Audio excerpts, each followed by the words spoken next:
بسم اللہ الرحمن الرحیم۔ بسم اللہ الرحمن الرحیم۔ عزیز طلبہ، آج ہم بحث التوابع کا سبق نمبر 6 شروع کر رہے ہیں۔ آج کی سبق کی ابتدا فإن دلالت التوابع فی هذه الأمثلة سے ہیں۔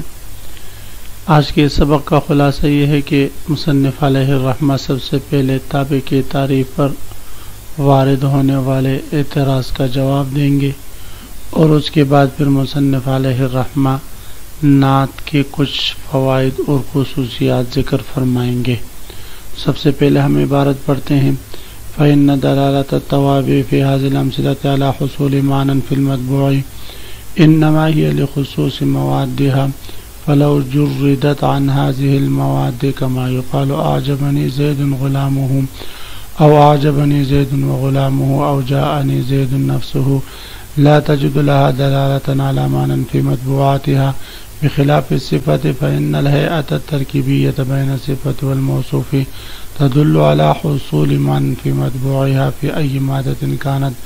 وفائدته أي فائدة النعت غالبا تخصيص في النكرة كرجل عالم، أو توضيح في المعرفة كزيد الظريف،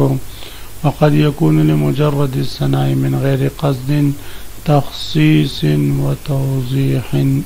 نحو بسم الله الرحمن الرحيم، أو لمجرد الذم نحو أعوذ بالله من الشيطان الرجيم، أو لمجرد التأكيد مثل نفحة واحدة، إذ الوحدة تفهم من التاء في نفحة فأوكدت بالواحدة۔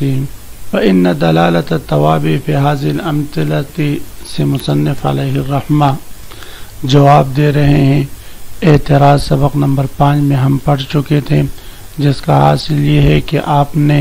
نعت کی تعریف کی تھی کہ النعت تابع يدل على معنى في متبوعه مطلقا، تو ہم آپ کو ایسی مثالیں بتائیں گے جو نعت نہیں ہے۔ مثلا اعجبنی زید علمه، اعجبنی زید وعلمه، جاءنی القوم كلهم، یہ ایک بدل کی مثال ہے، دوسری جو ہے عطف کی مثال ہے، اور تیسری تاکید کی مثال ہے۔ لیکن پھر بھی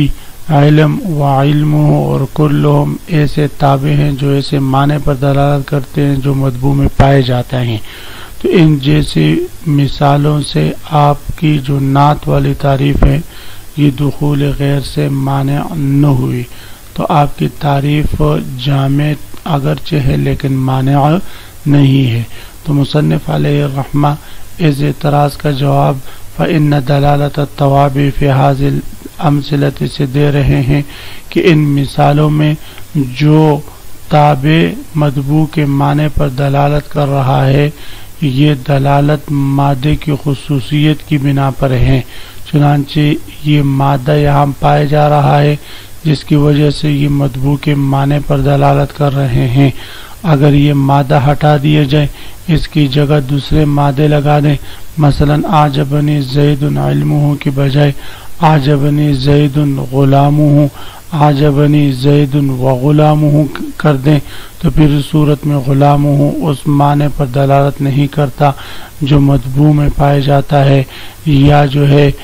اسی طرح عطف کی صورت میں بھی، اور اگر تاکید کی صورت کو ہم تبدیل کر دیں جاءنی القوم کلہم کے بجائے نفسہ کر دیں تو نفس اس معنی پر دلالت نہیں کرتا جو مطبوع میں پائے جاتا ہے۔ تو معلوم ہوا کہ ان مثالوں میں جو تابع کی دلالت مطبوع پر ہیں یہ مادے کی خصوصیت کی بنا پر ہیں، جبکہ صفت اور نعت ایسی چیز ہیں کہ جو ہر حال میں مطلقاً اپنے مطبوع کے معنی پر دلالت کرتا ہے، چاہے مادہ کوئی بھی ہو۔ تو مصنف علیہ الرحمہ اسی کی وضاحت فرما رہے ہیں فإن دلالت التوابع فی هذه الأمثلة، ان مثالوں میں توابع کی دلالت علی حصول معنی فی المتبوع،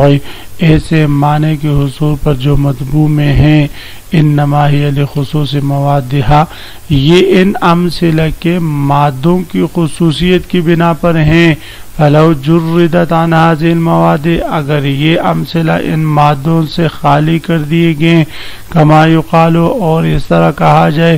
اعجبنی زید غلامہ، او اعجبنی زید وغلامہ، او جاءنی زید نفسہ، تو وہی بدل، وہی عطف، وہی تاکید ہے، لیکن اس مثالوں میں یہ ان معنی پر دلالت نہیں کرتا جو مطبوع میں پایا جاتا ہے۔ تو معلوم ہوا کہ یہاں پر دلالت لخصوص موادہا،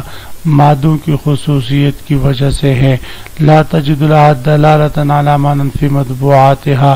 اگر ان مادوں سے ان کو خالی کر دیا جیسے کہ مثال میں نے دے دی تو لا تجد لها دلالة، پھر ان امثلہ کی دلالت تو نہیں پائے گا ایسے معنی پر فی مطبوعاتها جو ان کے مطبوع میں پائے جائے۔ بخلاف صفہ، بخلاف صفت کے، صفت تو ہر حال میں مطبوع کے معنی پر دلالت کرتا ہے اور اس کے لیے صرف ہیئت ترکیبیہ ہی کافی ہوتی ہیں۔ فإن الہیئت الترکیبیہ بین الصفت والموصوف، موصوف اور صفت کے درمیان جو ترکیب کی ہیئت ہے، جو جوڑ ہے، جو جڑاؤ ہے، جب بھی یہ ترکیبی حیثیت اور ہیئت ان کے درمیان حاصل ہوگی، تدل علی حصول معنی فی مطبوعها، تو یہ نعت دلالت کرے گا ایسے معنی کے حصول پر جو اس کے مطبوع میں پائے جاتا ہو۔ فی ای مادۃ کانت، چاہے جس مادے سے بھی یہ ترکیبی حیثیت، ترکیبی صورت جو ہے وہ حاصل ہو جائے۔ وفائدتہ، اب یہاں سے مصنف علیہ الرحمہ نعت کی تعریف التابع يدل على من فی مطبوعہ مطلقا، اس کے فوائد اور قیودات ذکر کر کے اب مصنف علیہ الرحمہ نعت کے چند امتیازی خصوصیات کو ذکر فرما رہے ہیں۔ تو فرماتے وفائدتہ ای فائدۃ النعت غالبا تخصیص فی النکرہ، فائدہ ہو ضمیر نعت کی طرف راجع ہے، یعنی نعت کا جو فائدہ ہے غالباً تخصیص فی النکرۃ، نکرہ میں تخصیص کو پیدا کرنا ہے۔ غالباً کی قید مصنف علیہ الرحمہ نے لگائی، اس کا مطلب ہے کہ اکثر نعت جو ہوتا ہے وہ نکرہ میں تخصیص کو لاتا ہے۔ نکرہ میں تخصیص کا مطلب یہ ہے جیسے ہم کہتے جاءنی رجل، میرے پاس رجل آیا، تو اب رجل نکرہ ہے اور اس میں بہت عموم ہے، کون سا مرد ہو سکتا ہے، جاہل بھی ہو سکتے ہیں، عالم بھی ہو سکتے، قاری بھی ہو سکتے، مفتی بھی ہو سکتا ہے، کوئی بھی رجل ہو سکتا ہے۔ لیکن جب اس نے کہا جاءنی رجل عالم، میرے پاس ایک عالم آدمی آیا، تو رجل عالم، رجل کی نکرہ کے ساتھ جب عالم کی صفت ذکر کر دی تو اس صفت نے اس نکرہ کو مخصصہ بنا دیا اور اس میں تخصیص کر دی، تو یہ نعت کا سب سے بڑا فائدہ ہے۔ تو فرماتے فائدۃ النعت غالباً، نعت کا غالباً فائدہ تخصیص فی النکرۃ، نکرہ میں تخصیص کو پیدا کرنا ہے۔ کرجل عالم او توضیح، یا جو ہے نعت جو ہے وضاحت کے لیے آتا ہے اور توضیح کے لیے آتا ہے، بیان کے لیے آتا ہے۔ توضیح کے لیے اس صورت میں آئے گا کہ جب نعت کسی معرفہ کی صفت واقع، جیسے زید الظریف، جیسے زید الظریف، اب جاءنی زید الظریف، زید میرے پاس آیا، زید کون سا تھا؟ الظریف، یعنی ظریف والا زید۔ او توضیح، یا یہ وضاحت کے لیے آتا ہے